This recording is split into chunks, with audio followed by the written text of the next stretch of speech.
Hello दोस्तों, नमस्कार दोस्तों। आज हम ITI फर्स्ट ईयर वाले बच्चों के लिए एम्प्लॉयबिलिटी स्किल लेकर आए हैं। ये एम्प्लॉयबिलिटी स्किल मॉड्यूल 6 है, यानी ऑक्यूपेशनल सेफ्टी यानी पेशागत सुरक्षा। पेशागत सुरक्षा से जो भी क्वेश्चन आते हैं उन पर आज हम डिस्कस करने जा रहे हैं, ठीक ना। तो चलिए शुरू करते हैं। क्वेश्चन नंबर फर्स्ट ये रहा।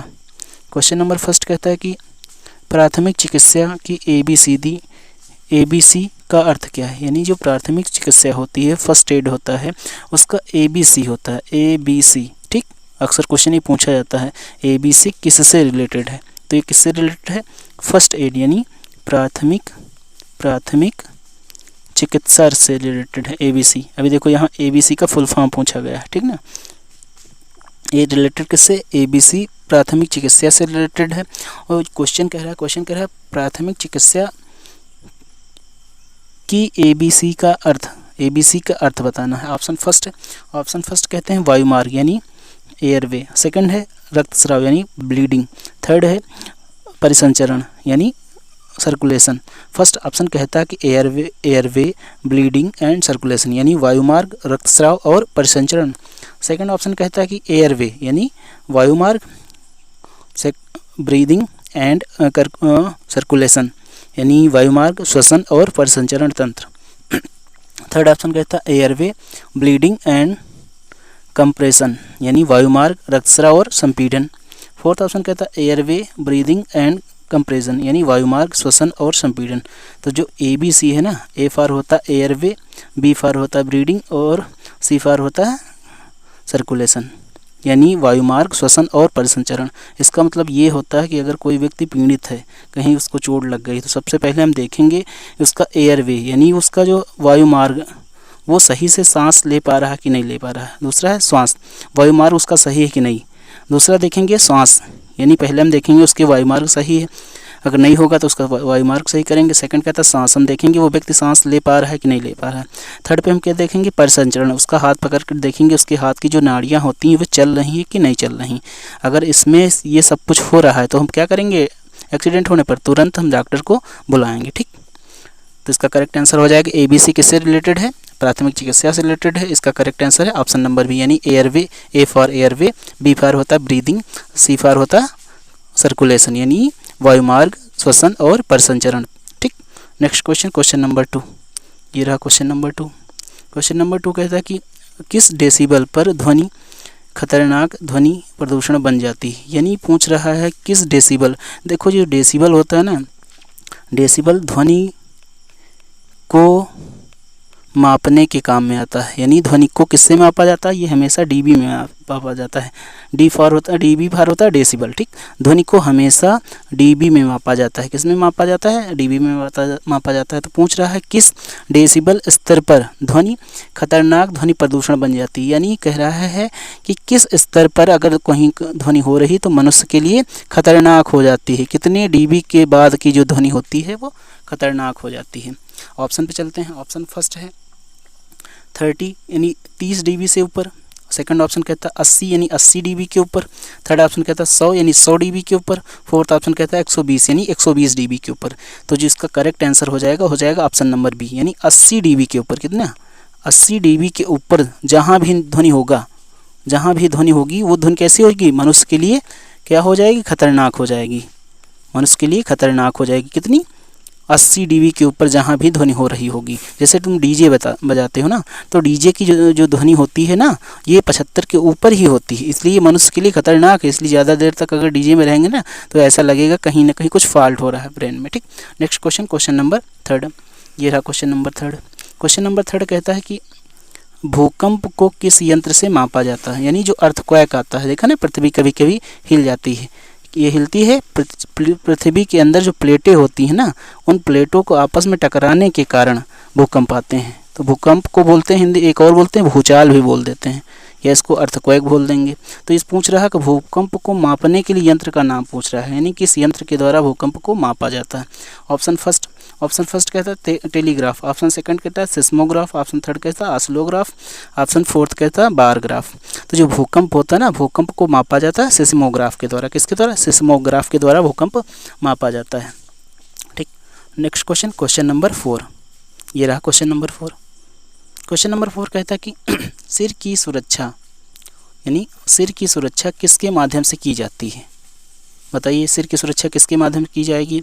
बहुत इजी क्वेश्चन है ये क्वेश्चन, आप होमवर्क में देंगे, कमेंट बॉक्स में इसका आंसर देंगे। सिर की सुरक्षा किसके द्वारा की जाती है? ठीक, ऑप्शन यहाँ दिए हैं, हेलमेट, चश्मा, दस्ताने और मास्क। यानी क्या हम पहन लेंगे अगर कार्यस्थल पर, हम पहनकर उसको कार्य कर रहे हैं तो हमारे सिर पर लगने वाली चोट कम होगी या फिर चोट हमारे सिर पर नहीं लगेगी? तो इसका करेक्ट आंसर आपको कमेंट बॉक्स में देना है। ठीक, बहुत ईजी क्वेश्चन है, सब लोग इसका आंसर कमेंट बॉक्स में देना। नेक्स्ट क्वेश्चन, क्वेश्चन नंबर 5, ये रहा क्वेश्चन नंबर 5। क्वेश्चन नंबर 5 कहता है कि अग्निशामक पद्धति में स्टारवेशन क्या है? यानी कहीं आग लगी हो, ठीक ना, या आग लगने वाली हो, ठीक, तो उसको स्टारवेशन, उसमें एक शब्द यूज किया जाता है। ठीक, स्टारवेशन क्या है? ऑप्शन फर्स्ट, ऑक्सीजन की कमी, यानी ऑक्सीजन को हटा देना, क्या स्टारवेशन है? सेकंड ऑप्शन कहता है पानी भरना, क्या पानी भरना स्टारवेशन है? थर्ड ऑप्शन कहता है ईंधन का उन्मूलन, हाँ, यानी जहाँ आग लगी होगी तो हम ईंधन वहाँ से हटा देंगे। ईंधन यानी वे पदार्थ जिससे आग जलती है या आग जलाने में मदद करते हैं, उनको बोला जाता है ईंधन। तो बोलता स्टारवेशन का मतलब होता है ईंधन को उन्मूलन, यानी जहाँ आग लगी हो वहाँ से हम जो ही ईंधन होगा तुरंत हटा देंगे। जैसे सिलेंडर से, गैस सिलेंडर से आग लगी हो तो हम सबसे पहले क्या करेंगे, गैस सिलेंडर के जो नैब है उसको बंद कर देंगे, ठीक ना। या कहीं बिजली से आग लगी हो तो हम क्या करेंगे, सबसे पहले विद्युत की सप्लाई को रोक देंगे। ठीक, ये ईंधन होता है, ईंधन का हटा देना ही स्टारवेशन है। ठीक, नेक्स्ट क्वेश्चन, क्वेश्चन नंबर 6, ये रहा क्वेश्चन नंबर 6। क्वेश्चन नंबर 6 कहता है कि नौकरी की चोटों और बीमारी पर पैसा, समय, प्रयास खर्च करें। देखो क्वेश्चन बहुत ध्यान से समझना, तभी ये क्वेश्चन समझ में आएगा। बहुत ईजी क्वेश्चन है। कह रहा है कि नौकरी की चोटों, यानी कहाँ आप नौकरी करने जा रहे हैं, आपको चोट लग गई, ठीक, या बीमार, या आप बीमार हो गए। पैसा, समय, यानी इस पर पैसा और समय क्या होता है, खर्च होता है। ठीक, इन नुकसानों को प्रबंधित करने का सबसे व्यवहारिक तरीका है क्या है? यानी हम कैसे, यानी हम कहीं नौकरी करने जाएं, ठीक ना, कहीं क्या करने जाएं, नौकरी करने जाए, हमको चोट ना लगे, क्या चोट ना लगे, हम बीमार भी क्या हो, बीमार भी ना हो, पैसा ज़्यादा खर्च ना हो, समय भी ज़्यादा वेस्ट ना हो, इन सबको प्रबंधित करने का सबसे बेस्ट तरीका पूछ रहा है। तो ऑप्शन पे चलते हैं। ऑप्शन फर्स्ट कहता है सुनिश्चित करें कि सुरक्षा श्रम अनुबंधों का हिस्सा, यानी हम ये सुनिश्चित करेंगे क्या, कि जहाँ हम काम करने जा रहे हैं वहाँ जो श्रम अनुबंध होते हैं, यानी कॉन्ट्रैक्ट बोला जाता है, ठीक ना। जैसे हम कहीं काम करने के, ये व्यक्ति है ए व्यक्ति, इस बी व्यक्ति के यहाँ काम करने जाता, तो पहले तय हो जाती है कि आप कितना हमको मजदूरी देंगे, कितना समय हमको काम लेंगे और कितने दिन तक काम पे रखेंगे। ये अनुबंध हो जाते हैं, श्रम अनुबंध इनको बोला जाता है। ठीक, क्या कह रहा है, ऑप्शन फर्स्ट कह रहा है कि हम सबसे पहले ये सुनिश्चित करेंगे कि हमारे जो है व्यक्ति के बीच अनुबंध क्या है वो सुनिश्चित करेंगे। नहीं भाई, वो हम सुनिश्चित नहीं करेंगे, उसका हिस्सा नहीं है। सेकंड ऑप्शन कहता है आक्रामक दावों से निपटना, क्या हम बहुत ज़्यादा अग्रेसिव हो जाएंगे, गुस्सा करेंगे, बहुत ज़्यादा भड़क जाएंगे, नहीं, ऐसा भी हमको नहीं करना। सेकंड ऑप्शन कहता है अच्छा बीमा कवरेज, यानी हम अच्छा बीमा कवरेज अगर हमारे पास है तभी हम नौकरी की चोटों से बच सकते हैं, बीमारी से बच सकते हैं, पैसा भी नहीं लगेगा और समय की बचत होगी। क्या ऐसा है? ऐसा भी संभव नहीं, क्योंकि जो बीमा कवरेज होता है इसमें आपको क्या मिल जाता है, बाद में, लाइफ के बाद, यानी जब लाइफ को जरूरत होती है, 4 साल का बीमा करा लिया, 5 साल का, ठीक, तो 5 साल के पूरे होने के बाद आपको पैसा मिलेगा। ठीक, तो इसमें किसकी बचत करना है, चोट भी न लगे। क्या बीमा कराने से चोट नहीं लग सकती? क्या बीमा कराने से भी चोट लग सकती, बीमारी आ सकती, पैसा भी खर्च हो सकता, समय की बर्बादी भी हो सकती है। तो बीमा भी कवरेज भी इसका करेक्ट ऑप्शन नहीं होगा। चलते हैं ऑप्शन नंबर 4 पर, ये रहा ऑप्शन नंबर डी, यानी 4 ऑप्शन कहता है कि प्रभावी सुरक्षा और हानि नियंत्रण कार्यक्रम। हाँ, हम क्या करेंगे, सबसे पहले अपनी सुरक्षा का ध्यान रखेंगे और ये भी देखेंगे कि हमारा या तो टाइम कहाँ वेस्ट हो रहा है और हमारे पैसे कहाँ होते हैं, इन पर हम क्या रखेंगे, कंट्रोल रखेंगे, ठीक, नियंत्रण करेंगे। ठीक, तो इसका करेक्ट आंसर हो जाएगा option number D. Next question, question number 7, ये रहा क्वेश्चन नंबर 7। क्वेश्चन नंबर 7 कहता है कि ओजोन परत का बना होता है, यानी ओजोन परत किससे बनी होती है ये पूछ रहा है। देखो भाई, यहाँ समझ लो, ये हमारी पृथ्वी है, ठीक, ये हमारी पृथ्वी है, अर्थ जिसको बोला जाता है, ठीक, इसके चारों ओर वायु की परतें हैं, ठीक, ये इसके चारों ओर वायु की परतें होती है, ठीक, इसी में एक परत होती है जिसको बोला जाता है ओजोन परत। क्या बोला जाता है, इसको बोला जाता है ओजोन परत।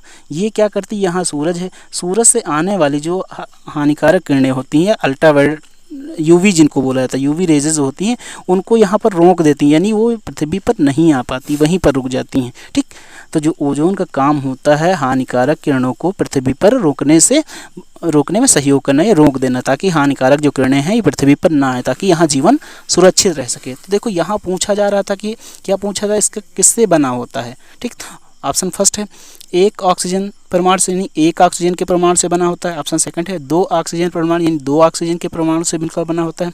थर्ड ऑप्शन कहता है तीन ऑक्सीजन परमाणु, यानी तीन ऑक्सीजन परमाणु से मिलकर बना होता है। चौथा ऑप्शन कहता है चार ऑक्सीजन परमाणु, यानी चार ऑक्सीजन परमाणु से मिलकर बना होता है। तो देखो O3 का जो फार्मूला होता है, ये ओजोन का जो फार्मूला होता है इसको बोला जाता है O3, यानी देखो ऑक्सीजन के कितने परमाणु हैं, तीन लिखा हुआ है। ठीक, O2 ये ऑक्सीजन हो जाता है, ये O3, देखो थोड़ा सा अंतर है, ये ऑक्सीजन है, ऑक्सीजन का सूत्र, ये है ओजोन का सूत्र। ठीक, ये ओजोन का सूत्र है, ये ऑक्सीजन का सूत्र है। देखो ये ऑक्सीजन यहाँ कितने, तीन है, तो इसका जो करेक्ट आंसर हो जाएगा ऑप्शन नंबर सी, यानी तीन ऑक्सीजन परमाणुओं से मिलकर ओजोन बना होता है। ठीक, नेक्स्ट क्वेश्चन, क्वेश्चन नंबर 8, ये रहा क्वेश्चन नंबर 8। क्वेश्चन नंबर 8 कहता है कि उत्पादों में परित्यक्त सामग्रियों का पूर्ण संचरण क्या कहलाता है, यानी कहीं उत्पादन हो रहा है। ठीक, ये परित्यक्त मतलब हो गया कि कहीं फेंक दिए जो मैटर होते हैं, पदार्थ होते हैं, वो मटेरियल होता है, जैसे कहीं कंपनी लगी हुई है, ठीक ना, कंपनी में लगी हुई है, तो कंपनी में कुछ सामान आएगा, जैसे प्लास्टिक आ गई, तो प्लास्टिक क्या करेंगे, कुछ दिन के बाद यूज करेंगे, बैटरी आ गई तो उसको यूज करेंगे, उसके बाद फिर से क्या करेंगे, डस्टबिन में डालकर फेंक देंगे। तो ये कह रहा है कि उत्पादों में परित्यक्त सामग्रियों, यानी उत्पाद होने के बाद जो बची हुई, परित्यक्त मतलब जो बची हुई या फेंक दी गई हुई सामग्रियों का पुनर्संस्करण कहलाता है, यानी उनका फिर से उपयोग करना क्या कहलाता है। ठीक, ऑप्शन फर्स्ट कहता है अपशिष्ट सामग्री का पुनर्उपयोग, यानी अपशिष्ट सामग्री का पुनर्उपयोग कहलाएगा। सेकंड ऑप्शन कहता है सामग्री का पुनर्चक्रण, सामग्री का पुनर्चक्रण कहलाएगा। ऑप्शन थर्ड कहता है कि ठोस कचरे का प्रबंधन, ठोस कचरे का प्रबंधन कहलाएगा। फोर्थ ऑप्शन का कच्चे माल के उपयोग में कमी, कच्चे माल के उपयोग में कमी कहलाता है। नहीं, देखो यहाँ समझ लो, जो परित्यक्त सामग्रियों होते हैं उनका पुनः उपयोग करना, यानी पुनः उपयोग करना, उसको बोला जाता है सामग्री का पुनर्चक्रण। ठीक, मान लीजिए कोई तुम कुछ लेकर आए, प्लास्टिक मान लेते हैं, ठीक, प्लास्टिक लेकर आए, प्लास्टिक का डिब्बा लेकर आए, कुछ दिन यूज किए, उसके बाद वो वेस्ट हो गया, तो तुमने किसको बेच दिया, कबाड़ी वाले के बेच दिया कि नहीं। प्लास्टिक किसको बेच दो, कबाड़ी वाले के बेच दो। कबाड़ी वाले क्या करते हैं, बहुत ज़्यादा इकट्ठा करके ये किसी कंपनी में बेचते हैं, तो कंपनी क्या कहते हैं, उसी प्लास्टिक को पुनः यूज करने के लिए उसको क्या कहते हैं, मशीन में डालकर फिर से उसको गर्म करके फिर से नए पदार्थ उसका बना देता है। ठीक, तो इसको बोला जाता है रीयूज करना। तुमने प्लास्टिक यूज किया, फिर कबाड़ी के पास गया, फिर कंपनी के पास गया, कंपनी ने इसका फिर से यूज करने योग्य बना दिया। ये सर्किल लगातार चलती ही रहती है, इसको बोला जाता है सामग्री का पुनर्चक्रण।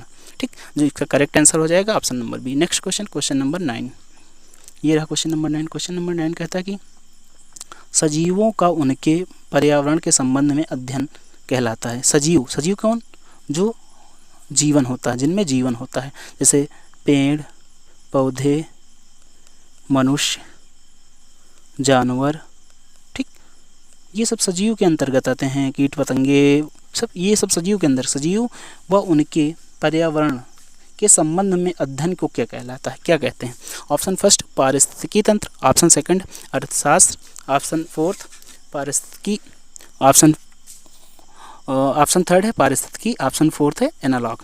देखो जहाँ पर जीव रहते हैं, यहाँ जीव रहते हैं, ठीक, इसके अंदर आसपास जो जीवन रहता होगा ना, इसको बोला जाता है इकोलॉजी, यानी पारिस्थितिकी बोला जाता है। ठीक, यानी जहाँ सजीव रहते हैं, सजीवों का पर्यावरण के साथ संबंध होता है, उसको बोला जाता है पारिस्थितिकी। और जो पारिस्थितिकी में कई जीवन होते हैं उसको पूरा तंत्र बोला जाता है, एक सिस्टम होता है, ठीक ना, उसको बोला जाता है पारिस्थितिकी सिस्टम। ठीक, इसमें एक ही होता है, इसमें पूरा सिस्टम होता है, इसको बोला जाता है पारिस्थितिकी सिस्टम। तो इसका करेक्ट आंसर हो जाएगा option number C. Next question, question number 10, ये रहा क्वेश्चन नंबर 10। क्वेश्चन नंबर 10 कहता है पर्यावरण को बचाने के 3 आर हैं, यानी पर्यावरण को बचाने के 3 आर क्या हैं, 3 आर यानी 3 आर कौन कौन से हैं जिनके द्वारा हम पर्यावरण को क्या कर सकते हैं, बचा सकते हैं, यानी पर्यावरण को ज़्यादा प्रदूषित होने से हम बचा सकते हैं।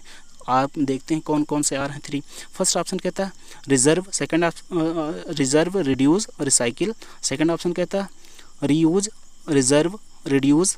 Third option reserve, reuse, reduce.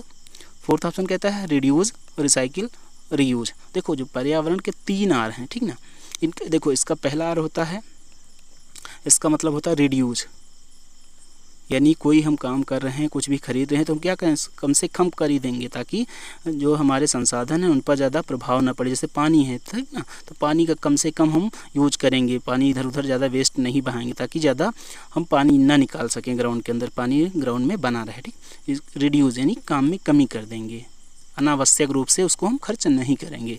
ठीक, फिर एक आर हो गया रिड्यूस। सेकंड आर जो होता है इसका मतलब होता है रिसाइकिल। अभी बताया था, क्या रिसाइकिल में बताया था, मान लीजिए ये हम कुछ खरीद कर लाते हैं, प्लास्टिक का डिब्बा लेकर आए, अपने पास यूज किया, उसके बाद फिर से कबाड़ी को बेच दिया, कबाड़ी ने फिर कंपनी में जाकर कंपनी में इसको फिर से गलाकर फिर से कोई नया पदार्थ बना दिया, इसको बोला जाता है रिसाइकिल। ठीक, सेकंड क्या है, रिसाइकिल आर हो जाएगा। थर्ड आर है रीयूज, यानी हमको उसको फिर से उपयोग करना। क्या, रीयूज का मतलब होता है फिर से उपयोग करना। प्लास्टिक लाए थे यहाँ से, प्लास्टिक का बोतल थी हमारे पास, कबाड़ी को बेच दिया, कबाड़ी ने कंपनी को भेजा, कंपनी ने फिर से बना दिया, फिर से हम यूज कर लिए, फिर से उपयोग करना। तो देखो पर्यावरण को बचाने के 3 आर कौन कौन से हैं। पहला है रिड्यूस, यानी हम अनावश्यक रूप से चीज़ों को खर्च नहीं करेंगे, चाहे हमारे जितने भी संसाधन हैं, अनावश्यक रूप से पेड़ नहीं काटेंगे। ठीक, अनावश्यक रूप से हम कोयला, डीजल, पेट्रोल का यूज नहीं करेंगे। ठीक, सेकंड है रिसाइकिल, मतलब हम चीज़ों को रिसाइकिल करते रहेंगे ताकि पुरानी चीज़ से फिर से हम नई चीज़ बना सकें। थर्ड कहता है रीयूज़, यानी उसको हम फिर से उपयोग कर लेंगे। तो ये 3 जो आर है ना, ये पर्यावरण को बचाने के लिए बहुत महत्वपूर्ण साधन है। ठीक, 3 आर याद रखना, 3 आर, ये कभी कभी क्वेश्चन पूछ लेता है। ठीक, नेक्स्ट क्वेश्चन नंबर 11, ये रहा क्वेश्चन नंबर 11। क्वेश्चन नंबर 11 कहता है कि कंपन और विकिरण, यानी कंपन यानी वाइब्रेशन और विकिरण यानी रेडिएशन। रेडिएशन क्या होता है, जो सूर्य की किरणें होती हैं ये हमारी बॉडी को, यानी बॉडी की जो स्किन होती है ना, उसको बहुत ज़्यादा डैमेज करती हैं, वो नुकसान करती है, इसको बोला जाता है विकिरण। ये बॉडी हो जाए फिर इंटरनल पार्ट में जो बॉडी पार्ट है वहाँ तक पहुँच जाता है, वो नुकसान करते हैं। ठीक, के अंतर्गत आता है, यानी कंपन और विकिरण के अंतर्गत आता है। क्या आता है, किसके अंतर्गत कंपन और विकिरण आता है, ऐसे क्वेश्चन पूछ रहा है। मतलब क्वेश्चन पूछ रहा है कि किसके अंतर्गत कंपन और विकिरण आता है। ऑप्शन फर्स्ट रासायनिक खतरे। क्या ये रासायनिक खतरों के अंतर्गत कंपन और विकिरण आता है। देखो विकिरण तो आ सकता है लेकिन कंपन तो बिल्कुल नहीं आ सकता, तो ये पहला ऑप्शन गलत हो गया। ठीक, सेकंड ऑप्शन कहता है शारीरिक जोखिम।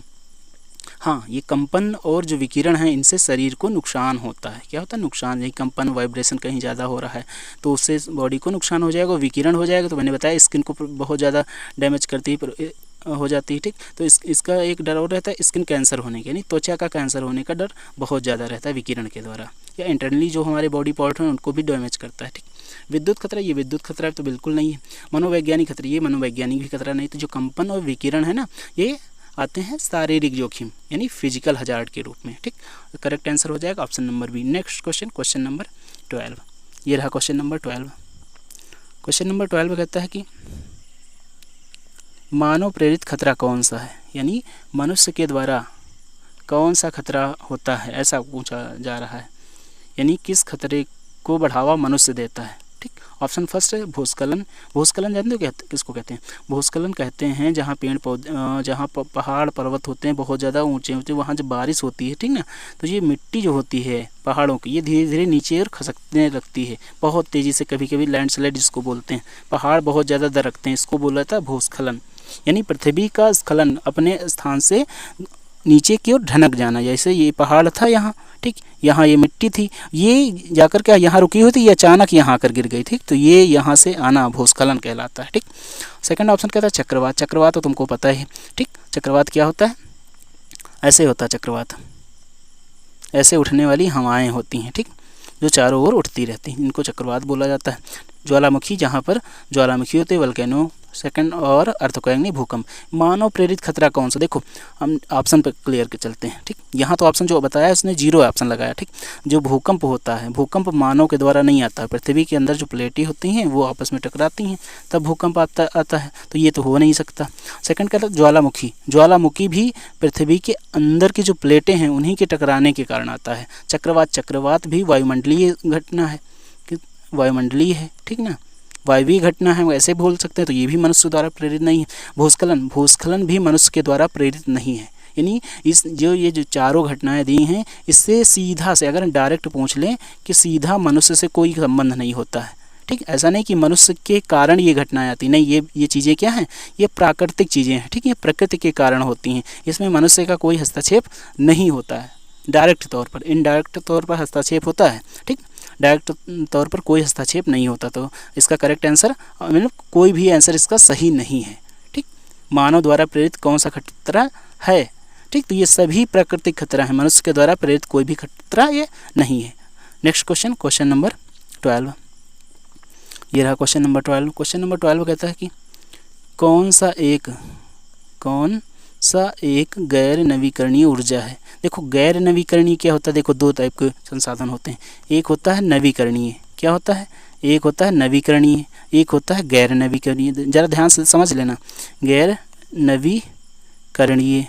ठीक, जो देखो, जो नवीकरणीय होते हैं ना, इनको हम बार बार यूज कर सकते हैं और बार बार इनका प्रयोग कर सकते हैं और बार बार उपयोग कर सकते हैं। ये कभी समाप्त होने वाले साधन नहीं होते हैं। जैसे कि सौर ऊर्जा, आप चाहे जितने दिन तक सौर ऊर्जा यूज करते रहें, सूर्य से हमेशा रोशनी आती रहेगी और तुम्हारा सौर ऊर्जा काम करता रहेगा। ठीक, पवन ऊर्जा, ये भी क्या है, नवीकरणीय है। ठीक, पवन ऊर्जा हो गई, सौर ऊर्जा हो गई, हाइड्रो पावर हो गया, ये सब यानी नवीकरणीय ऊर्जा है। इनका हम बार बार उपयोग कर सकते हैं, ये रोज़ नए होते रहेंगे। ऐसा तो नहीं कि हम आज सौर ऊर्जा रख दिए उसके बाद सूरज आना बंद हो गया, नहीं, सूरज कंटिन्यू आएगा, हवा कंटिन्यू बहती रहेगी। तो इसको बोला जाता है नवीकरणीय, यानी जो हमेशा परमानेंट के लिए बने रहते हैं, यानी जिनका हम उपयोग कभी भी कर सकते हैं, ये कभी समाप्त नहीं होंगे। ठीक, नवीकरणीय क्या होते हैं? जो कभी समाप्त नहीं होंगे। ठीक, और गैर नवीकरणीय क्या होते हैं? जो एक समय के बाद क्या हो जाते हैं, समाप्त हो जाते हैं। क्या, एक समय के बाद हम ज़्यादा उपयोग कर लेंगे तो वो समाप्त हो जाएगा। जैसे कोयला को अगर हम ज़्यादा उपयोग कर लें, पृथ्वी के अंदर जितना कोयला सब निकाल लेंगे तो क्या, समाप्त हो जाएगा कोयला कोई ऐसे तो है नहीं कि तुरंत बन जाता है, कोयला को बनाने में लगभग अरबों वर्ष लगते हैं। तो ये क्या है, ये गैर नवीकरणीय है। ठीक, तो ऑप्शन पे चलते हैं। क्वेश्चन क्या था? क्वेश्चन था कि कौन सा एक गैर नवीकरणीय ऊर्जा है? गैर नवीकरणीय ऊर्जा कौन सा है? देखो, ऑप्शन पे चलते हैं। ऑप्शन फर्स्ट, सोलर, अभी बताया सोलर क्या है, ये नवीकरणीय है। क्या है, नवीकरणीय। इसका हम चाहे जितना उपयोग करें ये कभी समाप्त नहीं होगा, तो ये ऑप्शन तो गलत हो गया। सेकंड ऑप्शन कहता है कोल, यानी कोयला। अभी मैंने बताया, कोयला का हम अगर ज़्यादा से ज़्यादा उपयोग कर लेंगे तो क्या हो जाएगा, धीरे धीरे वो हमारी पृथ्वी के अंदर चट्टानों से ख़त्म हो जाएगा, कम हो जाएगा। ठीक, तो वो कम हो जाएगा तो हमको दोबारा यूज करने को नहीं मिलेगा, तो ये बोला जाता है गैर नवीकरणीय। थर्ड ऑप्शन पे चलते हैं, मीथेन भी नवीकरणीय है। ठीक, हाइड्रोइलेक्ट्रिक, यानी हाइड्रोइलेक्ट्रिक के द्वारा हाइड्रोजन से इलेक्ट्रिसिटी बनाना, इसको बोला जाता है हाइड्रोइलेक्ट्रिक। ठीक, तो ये भी कैसा है, नवीकरणीय है। ठीक ना, अब देखो आजकल जो बसें चल रही हैं, जो सरकार चलाने को सोच रही है कि हाइड्रोजन से हम बसें चलाएंगे, ताकि ट्रेनें चलाएंगे, ताकि इससे क्या हो, इससे कोयला की बचत हो जाएगी। ठीक ना, और इससे एनवायरनमेंट पर भी प्रभाव पड़ेगा, कैसा, पॉजिटिव प्रभाव पड़ेगा। ठीक, तो इसका करेक्ट आंसर समझ में आ गया कि नवीकरणीय ऊर्जा और गैर नवीकरणीय। ठीक, नेक्स्ट क्वेश्चन, क्वेश्चन नंबर 14। ये रहा क्वेश्चन नंबर 14। क्वेश्चन नंबर 14 कहता है कि कौन सी स्थिति काम के लिए असुरक्षित है, यानी कह रहा है कि हम कहाँ पर अगर काम करते हैं तो असुरक्षित है, किस स्थिति में काम करते हैं तो वो असुरक्षित हो जाएगी। ऑप्शन फर्स्ट है ऑयली फ्लोर, यानी जहाँ पर ऐसी फ्लोर जिस पर कैसी हो, चिकनी, ऑयली मतलब तेल लगी हो, तेल पड़ा हो फर्श पर, ये क्या है, असुरक्षित है। देखो पहला ऑप्शन मिल गया, अगर तेल और कहीं पड़ा होगा फर्श पर और उस पर आप काम कर रहे हैं तो क्या आपका पैर जो है स्लिप हो जाएगा, तो आप गिर जाएंगे फिर और कुछ खतरे हो जाएंगे। ठीक, सेकंड ऑप्शन अच्छी रोशनी, भाई हम काम करेंगे तो अच्छी रोशनी होनी ही चाहिए। थर्ड ऑप्शन उचित उपकरण, हम जो काम करेंगे हमारे पास उपकरण कैसे होने चाहिए, उचित उपकरण होने चाहिए। फोर्थ ऑप्शन पर्याप्त वायु संचार है, जहाँ हम काम करेंगे वायु संचार अच्छा होना चाहिए। तो पूछ रहा असुरक्षित कौन है, ऑयली फ्लोर, यानी ऐसी फर्श जिस पर ऑयल लगा हो, अगर ऑयल लगा होगा तो स्लिप करेगा। ठीक, तो इससे हजार्ड हो सकता है, यानी खतरा हो सकता है। ठीक, इसका करेक्ट आंसर हो जाएगा option number first. Next question, question number 15। ये रहा क्वेश्चन नंबर 15। क्वेश्चन नंबर 15 कहता है कि ग्लोबल वार्मिंग, क्वेश्चन कहता है ये ग्लोबल वार्मिंग है। क्या है, ग्लोबल वार्मिंग के लिए जिम्मेदार मुख्य ग्रीन हाउस कौन सी है, यानी जो ग्लोबल वार्मिंग होता है। ठीक ना, ग्लोबल वार्मिंग को मैंने एक बार बताया था, क्या वायुमंडल का जो जो हमारी पृथ्वी है ना, पृथ्वी की चारों वायु की परतें पाई जाती हैं, तो ये जो वायुमंडल है ये धीरे धीरे गर्म हो रहा है। ठीक, वायुमंडल के गर्म होने से पूरा पर्यावरण चेंज हो रहा है। जैसे कि जहाँ ध्रुव होते हैं ना, वहाँ के जो है बर्फ़ पिघल रही है, पिघल कर समुद्र में आ रही है, तो समुद्र में जलस्तर बढ़ रहा है। ठीक, और भी जीवन को प्रभावित करने वाले कई तत्व हैं जो मनुष्य को डायरेक्ट या इनडायरेक्ट रूप से प्रभावित करते हैं। ठीक, तो पूछ रहा है कि ग्लोबल वार्मिंग के लिए जिम्मेदार मुख्य कौन सी गैस है, जो मुख्य ग्रीन हाउस गैस का नाम पूछ रहा है। फर्स्ट ऑप्शन कहता है हाइड्रोजन, सेकंड ऑप्शन कहता है ऑक्सीजन, थर्ड ऑप्शन कहता है नाइट्रोजन, फोर्थ ऑप्शन कहता है कार्बन डाइऑक्साइड। जो ग्लोबल वार्मिंग की जिम्मेदार मुख्य गैस है, ठीक ना, जो मुख्य गैस है सबसे ज़्यादा आवश्यक, वो कार्बन डाइऑक्साइड, ये बहुत ज़्यादा प्रभावित करती ग्रीन हाउस को, यानी ग्लोबल वार्मिंग को। देखो कार्बन डाइऑक्साइड क्यों बढ़ रही है, क्योंकि आसपास के हमारे पेड़ पौधे सब काटे जा रहे हैं। ठीक, तो पेड़ पौधे काटे जाएंगे तो कार्बन को ये पेड़ पौधे क्या करते हैं, कार्बन को अपने अंदर अब्जॉर्ब कर लेते हैं। फोटोसिंथेसिस याद है ना प्रोसेस, कि इसमें क्या करता है, फोटोसिंथेसिस में क्या होता है, पेड़ क्या O2 निकालता है और लेता क्या है, CO2 लेता है प्लस पानी लेता है और सूर्य का प्रकाश लेता है। नहीं, इनसे प्रोसेस करके ये ऑक्सीजन का निर्यात कर निकालता है।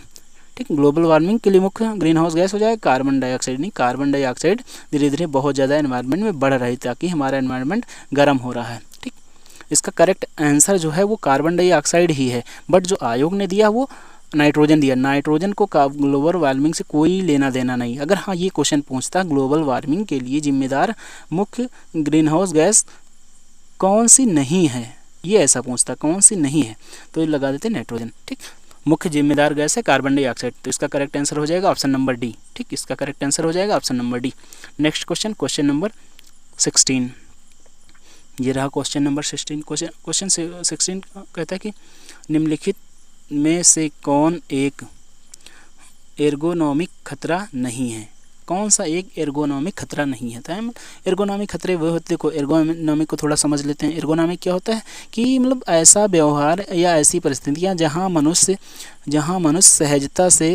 सहजता से क्या कर सकते, काम कर सके। ठीक ना, तो इसमें पूछ रहा कौन सा खतरा नहीं है। ऑप्शन फर्स्ट, अजीब स्थिति। अगर कहीं आप काम करने जाते हैं, वहाँ की स्थिति अजीब है, तो आप सही से काम कर पाएंगे, नहीं कर पाएंगे। सेकंड ऑप्शन कहता है खराब हाउस कीपिंग। वहाँ अगर हाउस कीपिंग खराब होगा तब भी आप काम सही से नहीं कर पाएंगे। भावनात्मक गड़बड़ी, यानी भावनात्मक गड़बड़ी होगी तब भी काम कर पाएंगे, इसको छोड़ दीजिए। फोर्थ ऑप्शन कहता है मशीनरी की गलत आउटलेट। हाँ, मशीनरी की गलत आउटलेट होगा तब भी आप काम नहीं कर पाएंगे। यहाँ पूछ रहा है नेगेटिव खतरा नहीं है, तो ये जो ऑप्शन नंबर सी है ना, ये करेक्ट आंसर हो जाएगा। भावनात्मक गड़बड़ी से कोई मतलब नहीं है एर्गोनॉमिक खतरा से। ठीक ना, ये डायरेक्ट खतरा नहीं है। बाकी जो है अजीब स्थिति या खराब हाउसकीपिंग या फिर मशीनरी का गलत उपयोग करना, ये सब एर्गोनॉमिक का खराब, यानी एर्गोनॉमिक का मतलब होता है वह स्थिति जहाँ पर मनुष्य सहजता से काम कर सके। ठीक, नेक्स्ट क्वेश्चन, क्वेश्चन नंबर 17, ये रहा क्वेश्चन नंबर 17 एंड आज का लास्ट क्वेश्चन। यह निम्नलिखित में से कौन 3R का भाग नहीं। अभी भैया बताया था 3R, पूछा था कि नहीं बताया था, 3R का भाग नहीं है। देखो 3R में पहला R क्या बताया था, बताइए। 3R में पहला R क्या बताया था, रिड्यूस। सेकंड R बताया था, सेकंड R क्या बताया था, रिसाइकिल। थर्ड R बताया था रीयूज, यानी रिड्यूस, रिसाइकिल, रीयूज। ये 3R के भाग हैं। यानी इस 3R किस लिए होता है, पर्यावरण को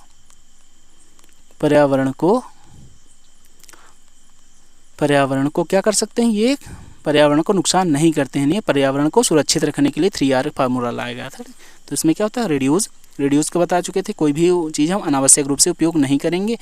जितने भी हम संसाधन हैं, जैसे जल का है, कोयला का है, पेट्रोल का है, ये जितनी ज़रूरत होगी उतना हम यूज करेंगे। पेड़ पौधों को ज़्यादा नहीं काटेंगे, तो ये रिड्यूस हो जाएगा। ठीक, और रिसाइकिल का मतलब होता है पुनर्चक्रण। बताया था ना, प्लास्टिक वाला एग्जांपल दिया था कि आपके प्लास्टिक की बोतल थी और आपने यूज किया, उसके बाद उसको कबाड़ी को बेच दिया, कबाड़ी ने फैक्ट्री को बेच दिया, फैक्ट्री ने फिर से उस सामान से नया प्रोडक्ट बना दिया, तो फिर आप उसको खरीद लाएँ। तो वही क्या होता है, बार बार रिसाइकिल हो रहा है। और रीयूज़ है, मतलब हम उसको फिर से उपयोग करना ही रीयूज़ करना कहलाता। तो इसमें भाग कौन सा, फर्स्ट ऑप्शन कहता है रिड्यूस, ये तो भाग है ही, और रिसाइकिल ये भी पार्ट है, और रीजनरेट इसका पार्ट नहीं है। रीयूज भी है। ठीक, तो इसका जो करेक्ट आंसर हो जाएगा ऑप्शन नंबर सी। ये रहे आज के एनवायरनमेंट एम्प्लॉयबिलिटी स्किल के 17 क्वेश्चन। ठीक, अब बताइए इसमें से आपने कितने 17 में से आप, ये बहुत इजी पेपर, बहुत इजी प्रैक्टिस सेट था, इसमें बताइए 17 में से आपके कितने क्वेश्चन सही हुए। ठीक, और हाँ, होमवर्क के लिए मैंने एक क्वेश्चन दिया था, याद है ना, और एक होमवर्क के लिए और क्वेश्चन दे रहे हैं। होमवर्क के लिए एक क्वेश्चन दे रहे हैं, 3R में आपको जो तीनों आर हैं, ठीक ना, तीनों आर हैं, उनका फुल फॉर्म लिखना है कमेंट बॉक्स में। ठीक, ओके, थैंक यू।